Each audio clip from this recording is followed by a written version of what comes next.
നമസ്കാരം. ജില്ലാ വാർത്തകളിലേക്ക് സ്വാഗതം. ആദ്യം പ്രധാന വാർത്തകൾ. കേരളത്തിലെ ഉന്നത വിദ്യാഭ്യാസ മേഖല ലോകോത്തര നിലവാരത്തിലേക്ക് ഉയരുകയാണെന്ന് മന്ത്രി ആർ ബിന്ദു.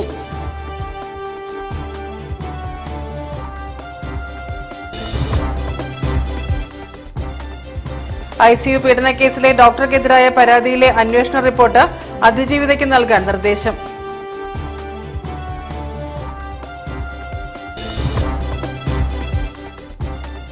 ലോക്സഭാ തെരഞ്ഞെടുപ്പിൽ ഇടതുമുന്നണിക്ക് അഭിമാനകരമായ നേട്ടമുണ്ടാകുമെന്ന് INL സംസ്ഥാന പ്രസിഡന്റ് അബ്ദുൽ വഹാബ്.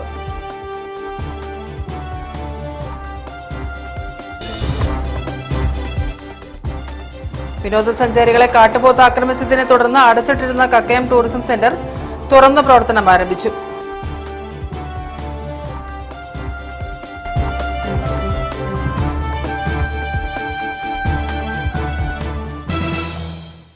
ഞാൻ രാജശ്രീ കൃഷ്ണദാസ്. വിശദമായ വാർത്തകളിലേക്ക്.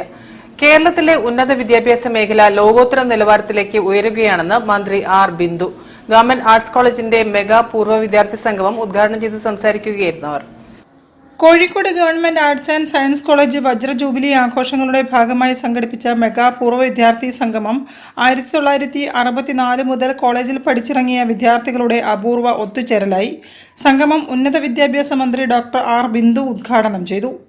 സമഗ്രവും സ്വതന്ത്രവുമായ പരിവർത്തനത്തിലേക്ക് ഉന്നത വിദ്യാഭ്യാസ മേഖല കടക്കുകയാണെന്നും പുതിയ വെല്ലുവിളികൾ ഏറ്റെടുക്കത്തക്ക വിധം വിദ്യാർത്ഥികളെ സജ്ജരാക്കുക എന്ന ലക്ഷ്യത്തോടെയാണ് പദ്ധതികൾ ആവിഷ്കരിച്ച് മുന്നോട്ടു പോകുന്നതെന്നും മന്ത്രി ഉദ്ഘാടന പ്രസംഗത്തിൽ പറഞ്ഞു.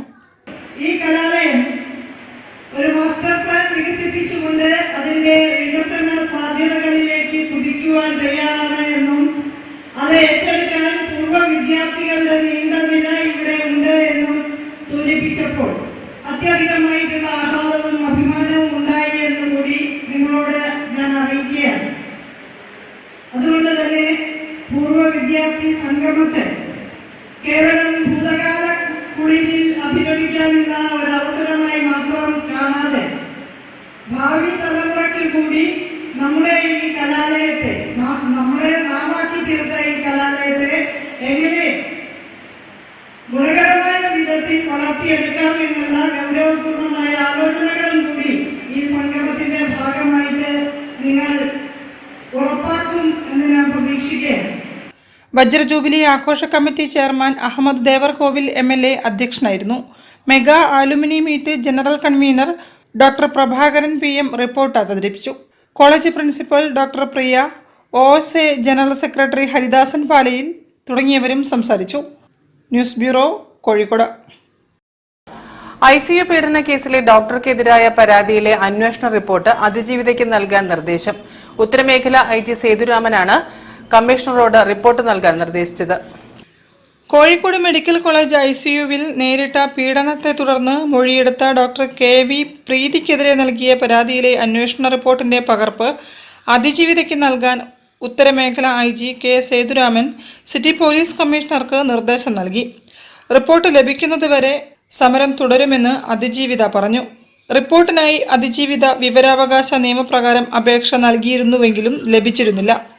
ഇതിനായി അപ്പീൽ നൽകിയെങ്കിലും തീരുമാനമാക്കാത്തതിനെ തുടർന്നാണ് കഴിഞ്ഞ 18 മുതൽ 2 തവണയായി 11 ദിവസമായി കമ്മീഷണർ ഓഫീസിന് മുന്നിൽ സമരം ചെയ്യുന്നത്. അതിജീവിത മുഖ്യമന്ത്രിക്ക് ഇത് സംബന്ധിച്ച് നൽകിയ പരാതിയിൽ അന്വേഷണം നടത്താൻ DGP IGയെ ചുമതലപ്പെടുത്തുകയായിരുന്നു. നിയമോപദേശ പ്രകാരമാണ് റിപ്പോർട്ട് നൽകാനുള്ള തീരുമാനമുണ്ടായത്. റിപ്പോർട്ട് കിട്ടിയിട്ടില്ലെങ്കിൽ സമരം പിന്നെയും തുടരും. 3 ദിവസത്തിനകം റിപ്പോർട്ട് തരാമെന്നാണ് പറഞ്ഞത്. കമ്മീഷണറോട് ആവശ്യപ്പെട്ടാണ് തരാമെന്നാണ് പറഞ്ഞത്. അതെ, പ്രീതിൻ്റെ അന്വേഷണ റിപ്പോർട്ട്. അപ്പോൾ 3 ദിവസം കഴിഞ്ഞിട്ട് എന്തായാലും സമരത്തിൻ്റെ തീരുമാനിക്കും. കമ്മീഷണർ ഓഫീസിന് മുൻപിൽ റോഡിലിരുന്ന് സമരം ചെയ്യവേ ബുധനാഴ്ച കുഴഞ്ഞു വീണ അതിജീവിതയെ ആശുപത്രിയിൽ പ്രവേശിപ്പിച്ചിരുന്നു. രാത്രി വീട്ടിലേക്ക് മടങ്ങിയ അതിജീവിത വീണ്ടും സമരം ആരംഭിച്ചു. News bureau, Kozhikode. ലോക്സഭാ തെരഞ്ഞെടുപ്പിൽ ഇടതുമുന്നണിക്ക് അഭിമാനകരമായ നേട്ടമുണ്ടാകുമെന്ന് INL സംസ്ഥാന പ്രസിഡന്റ് അബ്ദുൽ വഹാബ്. തെരഞ്ഞെടുപ്പ് അവലോകന യോഗത്തിന് ശേഷം മാധ്യമങ്ങളോട് സംസാരിക്കുകയായിരുന്നു അദ്ദേഹം. പോളിംഗിന് ശേഷം എല്ലാ മണ്ഡലങ്ങളിൽ നിന്നും റിപ്പോർട്ടുകൾ ശേഖരിച്ച് അത് വിശകലനം ചെയ്യാനാണ് ഇന്ന് സംസ്ഥാന സെക്രട്ടേറിയറ്റ് യോഗം ചേർന്നത്. പാർട്ടിയുടെ കണക്കനുസരിച്ച് ഈ തെരഞ്ഞെടുപ്പിൽ സംസ്ഥാനത്ത് ഇടതുപക്ഷ ജനാധിപത്യ മുന്നണി അഭിമാനകരമായ ജയം നേടും. ലോക്സഭാ തെരഞ്ഞെടുപ്പിൽ വടകര, കോഴിക്കോട്, ആലപ്പുഴ മണ്ഡലങ്ങളിൽ കോൺഗ്രസ്, ലീഗ്, BJP സഖ്യം പ്രവർത്തിച്ചതായി നാഷണൽ ലീഗ് നേതാക്കൾ പറഞ്ഞു. ഇവർക്ക് SDPIയുടെയും ജമാഅത്തെ ഇസ്ലാമിയുടെയും പിന്തുണ ലഭിച്ചതായും തെരഞ്ഞെടുപ്പ് അവലോകനത്തിനു ചേർന്ന സംസ്ഥാന സെക്രട്ടേറിയറ്റ് യോഗത്തിനു ശേഷം നാഷണൽ ലീഗ് ഭാരവാഹികളായ AP അബ്ദുൽ വഹാബും CP നാസർ കോയ തങ്ങളും വ്യക്തമാക്കി. എന്നാൽ ഇതിനെയെല്ലാം മറികടന്ന് കേരളത്തിൽ ഇടതുമുന്നണി 12 സീറ്റുകൾ നേടുമെന്നും യോഗം വിലയിരുത്തി. നല്ല വ്യവസ്ഥാപിതമായ ക്യാമ്പയിൻ നടത്താൻ ഇടതുപക്ഷ മുന്നണിക്ക് സാധിച്ചു. അതിന്റെ അടിസ്ഥാനത്തിൽ കൂടിയാണ് ഈ തെരഞ്ഞെടുപ്പിൽ ഇടതുപക്ഷ ജനാധിപത്യ മുന്നണി സംസ്ഥാനത്ത് എല്ലാ കണക്കുകൂട്ടലുകളെയും മറികടന്നുകൊണ്ടുള്ള പ്രീപോൾ, പോസ്റ്റ് പോൾ സർവേകളെ മറികടന്നുകൊണ്ടുള്ള അഭിമാനകരമായ ജയം നേടുമെന്ന് നാഷണൽ ലീഗ് വിലയിരുത്തുന്നത്. News bureau, Kozhikode. വാർത്തകൾ ഇനി ഇടവേള. ക്യാൻസറിനെതിരെ പൊരുതാനായി കാലിക്കറ്റ് സിറ്റി സർവീസ് സഹകരണ ബാങ്കും MVR ക്യാൻസർ സെന്ററും സംയുക്തമായി അവതരിപ്പിക്കുന്ന ക്യാൻസർ ചികിത്സാ സഹായ പദ്ധതിയാണ് മാസ് കെയർ. ക്യാൻസറിനെതിരെ പൊരുതാനായി കാലിക്കറ്റ് സിറ്റി സർവീസ് സഹകരണ ബാങ്കും MVR ക്യാൻസർ സെന്ററും സംയുക്തമായി അവതരിപ്പിക്കുന്ന ക്യാൻസർ ചികിത്സാ സഹായ പദ്ധതിയാണ് മാസ് കെയർ. ക്യാൻസറിനെതിരെ പൊരുതാനായി കാലിക്കറ്റ് സിറ്റി സർവീസ് സഹകരണ ബാങ്കും MVR ക്യാൻസർ സെന്ററും സംയുക്തമായി അവതരിപ്പിക്കുന്ന ക്യാൻസർ ചികിത്സാ സഹായ പദ്ധതിയാണ് മാസ് കെയർ. വാർത്തകൾ തുടരുന്നു. വിനോദസഞ്ചാരികളെ കാട്ടുപോത്ത് ആക്രമിച്ചതിനെ തുടർന്ന് അടച്ചിട്ടിരുന്ന കക്കയം ടൂറിസം സെന്റർ തുറന്നു പ്രവർത്തനം ആരംഭിച്ചു. സഞ്ചാരികൾക്ക് ഏർപ്പെടുത്തിയ ബോട്ട് സർവീസും പുനരാരംഭിച്ചു. KSCB എക്സിക്യൂട്ടീവ് എഞ്ചിനീയറുടെ നിർദ്ദേശപ്രകാരം 4 dam safety police, 3 dam safety security ജീവനക്കാർ എന്നിവരുടെ നേതൃത്വത്തിൽ വിനോദസഞ്ചാരികൾക്ക് ശക്തമായ സുരക്ഷ ഏർപ്പെടുത്തി. MLAയുടെ അധ്യക്ഷതയിൽ മുൻപ് കക്കയത്ത് ചേർന്ന സർവകക്ഷി യോഗത്തിലെ തീരുമാനപ്രകാരം ഡാം സൈറ്റിലെ ടൂറിസ്റ്റുകൾക്ക് സുരക്ഷയ്ക്ക് 2 വാച്ചർമാരുടെ സേവനം വനം വകുപ്പ് ഏർപ്പെടുത്തുമെന്ന് ഉറപ്പു പറഞ്ഞതല്ലാതെ നടപ്പിലാക്കിയിരുന്നില്ല. അവധി ദിനമായ മെയ് 1-ന് 100-ലധികം വിനോദസഞ്ചാരികൾ ടൂറിസ്റ്റ് കേന്ദ്രത്തിലെത്തി. ടൂറിസ്റ്റുകൾ ബോട്ട് സർവീസും നടത്തിയാണ് മടങ്ങിയത്. വിനോദസഞ്ചാരികളുടെ സുരക്ഷ പൂർണ്ണ ഉറപ്പുവരുത്തിയാണ് ഹൈഡൽ ടൂറിസം സെന്റർ തുറന്നതെന്ന് മാനേജർ അറിയിച്ചു. ടൂറിസം സെന്റർ തുറന്ന് വിനോദസഞ്ചാരികൾ എത്തിയത് കക്കയത്തിന് ഉണർവേകി. സുരക്ഷ ഉറപ്പുവരുത്തി വനം വകുപ്പിന്റെ ഇക്കോ ടൂറിസം സെന്റർ കൂടി തുറന്നാൽ ടൂറിസ്റ്റുകളുടെ പ്രധാന ആകർഷണമായ ഉരക്കുഴി വെള്ളച്ചാട്ടവും കണ്ട് മടങ്ങാൻ സാധിക്കും. News bureau, Balussery. എസ് ജാനകിയുടെ 86ാം പിറന്നാൾ ആഘോഷത്തോടനുബന്ധിച്ച് തേനും വയമ്പും എന്ന സംഗീത പരിപാടിയുമായി ഗായിക ശ്രേയ ഭാനു 12 മണിക്കൂറിൽ ജാനകിയമ്മയുടെ 120 പാട്ടുകൾ പാടി ശ്രേയ ഭാനു റെക്കോർഡിട്ടു.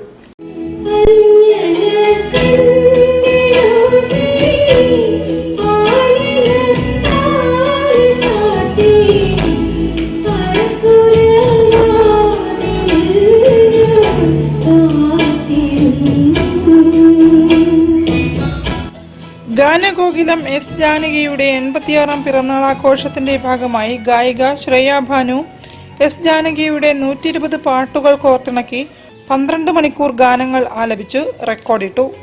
തിരുവണ്ണൂർ സ്വാതി തിരുനാൾ കലാകേന്ദ്രത്തിലെ സംഗീത വിദ്യാർത്ഥിനിയും എടപ്പാൾ സ്വദേശിനിയുമായ ശ്രേയ ഭാനു തന്റെ പ്രിയ ഗായികയായ എസ് ജാനകിയോടുള്ള സ്നേഹവും ആദരവും പ്രകടിപ്പിക്കാനായി 4 വർഷം മുൻപ് ആസൂത്രണം ചെയ്ത സംഗീത പരിപാടിയാണ് ഇപ്പോൾ അരങ്ങേറിയത്.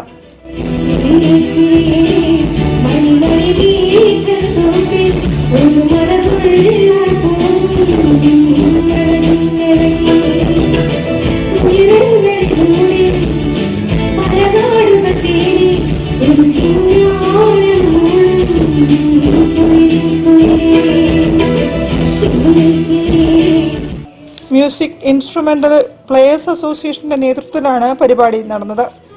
ഓരോ മണിക്കൂർ ഗാനങ്ങൾ അവതരിപ്പിക്കുമ്പോഴും 5 മിനിറ്റ് ഇടവേള എടുത്തായിരുന്നു പരിപാടി.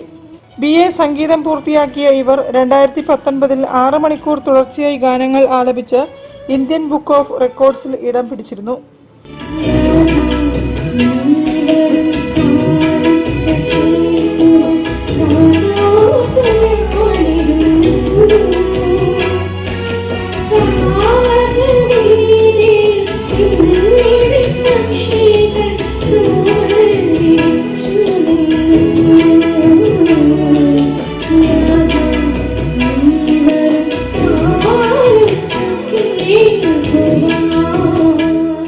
ഗാനരചയിതാവ് കൈതപ്രം ദാമോദരൻ നമ്പൂതിരി പരിപാടി ഉദ്ഘാടനം ചെയ്തു. K. ബൈജുലാൽ ചടങ്ങിൽ അധ്യക്ഷത വഹിച്ചു. News bureau, Kozhikode. Ayurveda medical association 45ാമത് ജില്ലാ സമ്മേളനം 5-ാം തീയതി ഞായറാഴ്ച കോഴിക്കോട് ഹോട്ടൽ ബുഡീസിൽ നടക്കും. ജില്ലാ കളക്ടർ സ്നേഹിൽ കുമാർ ഉദ്ഘാടനം ചെയ്യുമെന്ന് സംഘാടകർ അറിയിച്ചു. ആയുർവേദ മെഡിക്കൽ അസോസിയേഷൻ എന്ന സംഘടനയുടെ പ്രധാന ഉദ്ദേശം ജനങ്ങളിലേക്ക് ആയുർവേദത്തിന്റെ പ്രാധാന്യം എത്തിക്കുക എന്നതും പൊതുജനാരോഗ്യവുമാണ് പ്രധാനപ്പെട്ട ഒരു ലക്ഷ്യം. ഈയിടെയായിട്ട് ആയുർവേദത്തിനെതിരെ ഒരുപാട് ദുഷ്പ്രചരണങ്ങൾ ഇത് കിഡ്നി, ലിവർ ഇങ്ങനെയുള്ള അവയവങ്ങളെയൊക്കെ ബാധിക്കുന്നു, മരണപ്പെട്ടിരുന്നു എന്നുള്ള രീതിയിലൊക്കെ ദുഷ്പ്രചരണങ്ങളൊക്കെ വന്നിട്ടുണ്ടെങ്കിലും അത് നമ്മൾ കേരളത്തിലെ ഏകദേശം 5 മെഡിക്കൽ കോളേജുകളിൽ നമ്മൾ ഇതിനെ പറ്റിയൊരു അന്വേഷണം നടത്തിയതിൽ നമുക്ക് വിവരാവകാശം വെച്ചിട്ട് കണ്ണൂർ മെഡിക്കൽ കോളേജിൽ നിന്നും അതുപോലെ തൃശ്ശൂർ മെഡിക്കൽ കോളേജിൽ നമ്മൾ വിവരാവകാശം അതിനെപ്പറ്റി ഒരു അന്വേഷണം നടത്തിയപ്പോൾ അവിടെ അങ്ങനെയുള്ള ആയുർവേദ മരുന്നുകളോ അലോപ്പതി മരുന്നുകളോ ഉപയോഗിച്ചിട്ട് കിഡ്നി രോഗങ്ങൾ ബാധിച്ചവരോ അതോടനുബന്ധിച്ച് മരണമൊന്നും റിപ്പോർട്ട് ചെയ്തിട്ടാണ് അവർ അതിനുള്ള മറുപടി നൽകിയിരിക്കുന്നത്. Ayurveda medical association of India കോഴിക്കോടിന്റെ 45ാമത് ജില്ലാ സമ്മേളനം മെയ് 5 ഞായറാഴ്ച ഹോട്ടൽ വുഡീസിൽ വെച്ച് നടത്തും. ജില്ലാ കളക്ടർ സ്നേഹിൽ കുമാർ സിംഗ് IAS ഉദ്ഘാടനം ചെയ്യും. ചടങ്ങിൽ സാഹിത്യകാരൻ UK കുമാരൻ മുഖ്യാതിഥിയായി പങ്കെടുക്കും. ആയുർവേദ മേഖലയിലെ സമഗ്ര സംഭാവനയ്ക്കുള്ള Ramdas Vaidyar memorial lifetime achievement award doctor പുഷ്പവലിയും മികച്ച യുവ സംരംഭകർക്കുള്ള Sakalya young entrepreneur award doctor ദമ്പതികളായ ഡോക്ടർ വിനു കൃഷ്ണനും ഡോക്ടർ വിദ്യാലക്ഷ്മിയും ഏറ്റുവാങ്ങുമെന്നും Ayurveda medical association of India Kozhikode ജില്ലാ കമ്മിറ്റി ഭാരവാഹികൾ വാർത്താസമ്മേളനത്തിൽ പറഞ്ഞു. News bureau, Kozhikode. വാർത്തകളിൽ ഒരിടവേള കൂടി. ക്യാൻസറിനെതിരെ പൊരുതാനായി കാലിക്കറ്റ് സിറ്റി സർവീസ് സഹകരണ ബാങ്കും MVR ക്യാൻസർ സെന്ററും സംയുക്തമായി അവതരിപ്പിക്കുന്ന ക്യാൻസർ ചികിത്സാ സഹായ പദ്ധതിയാണ് മാസ് കെയർ. ക്യാൻസറിനെതിരെ പൊരുതാനായി കാലിക്കറ്റ് സിറ്റി സർവീസ് സഹകരണ ബാങ്കും MVR ക്യാൻസർ സെന്ററും സംയുക്തമായി അവതരിപ്പിക്കുന്ന ക്യാൻസർ ചികിത്സാ സഹായ പദ്ധതിയാണ് മാസ് കെയർ. ക്യാൻസറിനെതിരെ പൊരുതാനായി കാലിക്കറ്റ് സിറ്റി സർവീസ് സഹകരണ ബാങ്കും MVR ക്യാൻസർ സെന്ററും സംയുക്തമായി അവതരിപ്പിക്കുന്ന ക്യാൻസർ ചികിത്സാ സഹായ പദ്ധതിയാണ് മാസ് കെയർ. വാർത്തകൾ തുടരുന്നു. നൃത്താധ്യാപകർക്കായി സംഘടിപ്പിച്ച അഖില കേരള നാടോടി നൃത്ത മത്സരം കോഴിക്കോട് ടൗൺ ഹാളിൽ നടന്നു. സ്നേഹസംഗമം വാട്സ്ആപ്പ് കൂട്ടായ്മയാണ് മത്സരം സംഘടിപ്പിച്ചത്.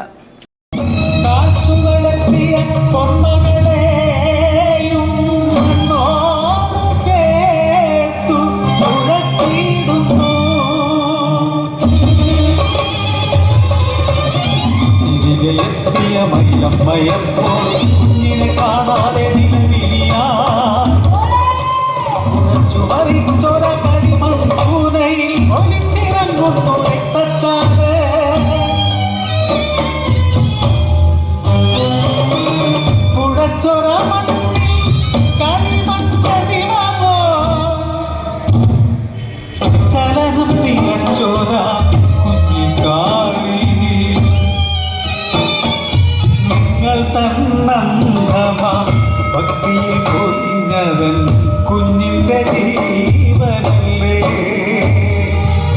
തിരികെ തരുവാനാകുമോ നിങ്ങളുടെ ഭക്തിക്കും കാണിക്കും എന്തകൾ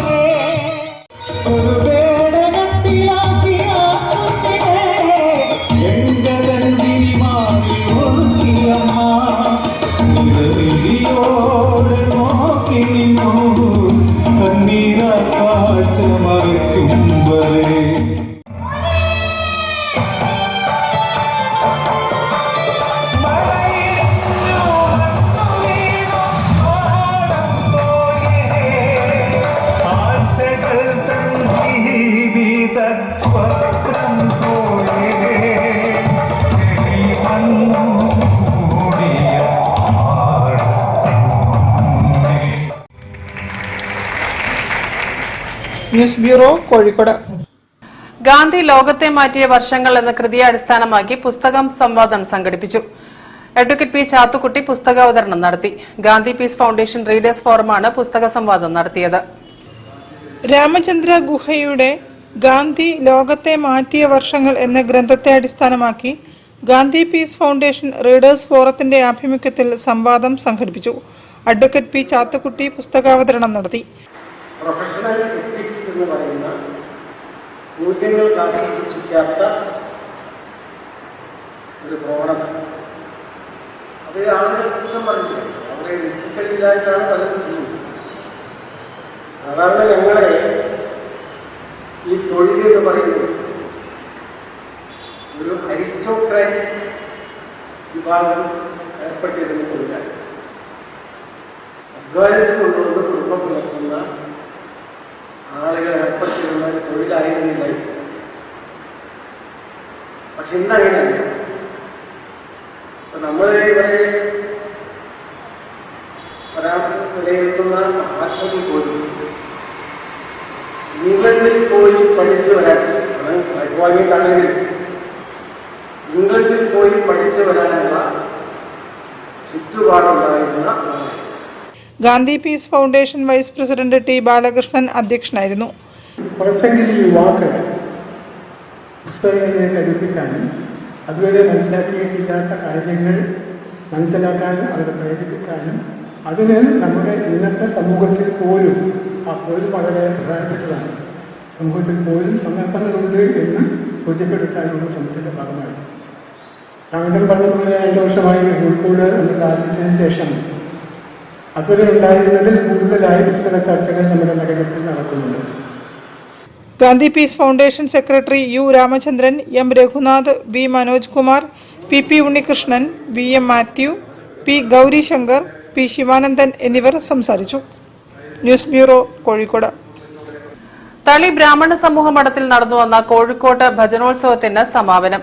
4 ദിവസങ്ങളിലായാണ് ഭജനോത്സവം നടന്നത്. ഭജനോത്സവത്തിന്റെ 3-ാം ദിനം ഭജന വിദ്വാൻ BR രാമലിംഗ അയ്യർക്ക് ആദരമർപ്പിച്ച് പരിപാടികൾ ആരംഭിച്ചു.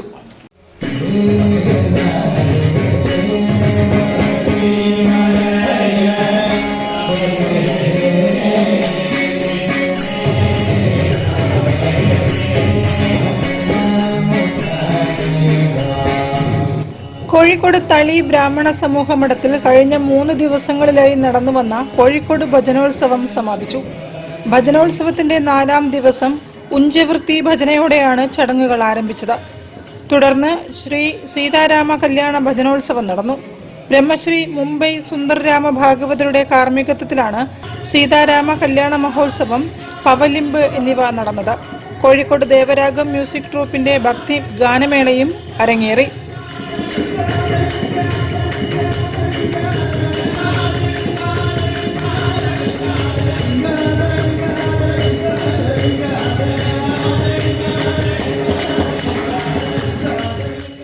ഭജനോത്സവത്തിന്റെ 3-ാം ദിവസം മുൻകാല ഭജന വിദ്വാനായ BR രാമലിംഗയ്യർക്ക് ആദരമർപ്പിച്ചാണ് ഭജനോത്സവം ആരംഭിച്ചത്. ബ്രഹ്മശ്രീ ശങ്കര വൈദ്യനാഥ ഭാഗവതർ തിരുവനന്തപുരം ആൻഡ് പാർട്ടിയുടെ സമ്പ്രദായ ജയദേവ അഷ്ടപതി, ബ്രഹ്മശ്രീ ഗൗതം കണ്ണൻ ഭാഗവതരുടെയും സംഘത്തിന്റെയും തരംഗം, പഞ്ചപതി, ധ്യാനം എന്നിവയും നടന്നു. News bureau, Kozhikode. വാർത്തകൾ ചുരുക്കത്തിൽ നിങ്ങൾക്കായി അവതരിപ്പിക്കുന്നത്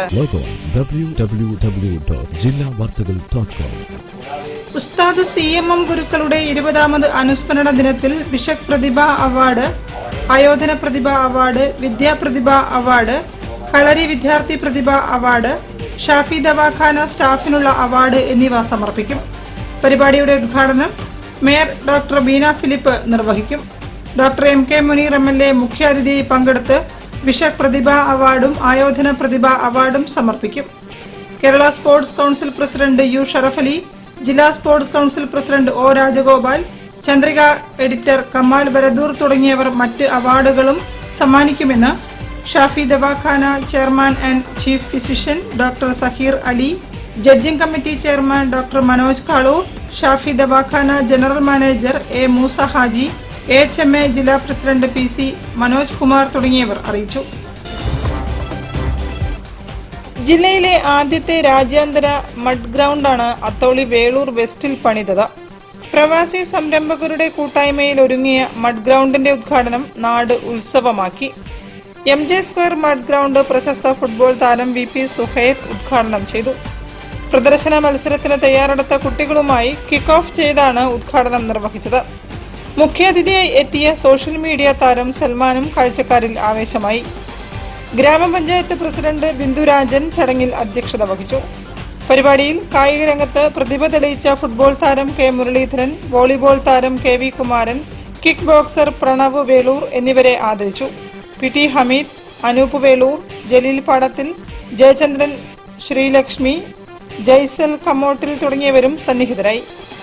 M2J ഗ്രൂപ്പ് ഡയറക്ടർമാരായ TT Jailan Shah, K Mubarak, M Jubair എന്നിവരുടെ നേതൃത്വത്തിൽ നിർമ്മിച്ച പുതിയ മഡ് ഗ്രൗണ്ട് അഖിലേന്ത്യാ സെവൻസിനും സോഫ്റ്റ് ബോൾ ക്രിക്കറ്റ് മത്സരത്തിനും വേദിയാകാൻ ഉപകരിക്കും. ബൈക്ക് റാലിയോടെയായിരുന്നു പരിപാടിക്ക് തുടക്കം. ഉദ്ഘാടന ചടങ്ങിനു ശേഷം RYBFA അത്തോളിയും കോതി ടെക്ക യുണൈറ്റഡ് ടീമിന്റെയും അണ്ടർ-11, അണ്ടർ-13 ഫുട്ബോൾ പ്രദർശന മത്സരവും നടന്നു. പ്രധാന വാർത്തകൾ ഒരിക്കൽ കൂടി. കേരളത്തിലെ ഉന്നത വിദ്യാഭ്യാസ മേഖല ലോകോത്തര നിലവാരത്തിലേക്ക് ഉയരുകയാണെന്ന് മന്ത്രി R ബിന്ദു.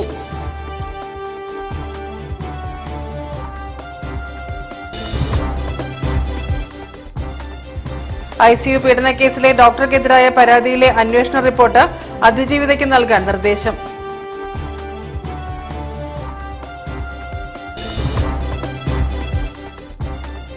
ലോക്സഭാ തെരഞ്ഞെടുപ്പിൽ ഇടതുമുന്നണിക്ക് അഭിമാനകരമായ നേട്ടമുണ്ടാകുമെന്ന് INL സംസ്ഥാന പ്രസിഡന്റ് അബ്ദുൽ വഹാബ്.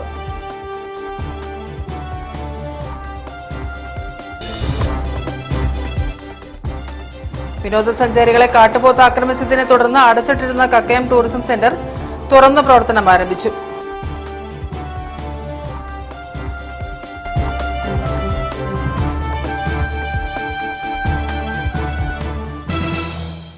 ഈ വാർത്താ ബുള്ളറ്റിൻ സമാപിക്കുന്നു. നമസ്കാരം.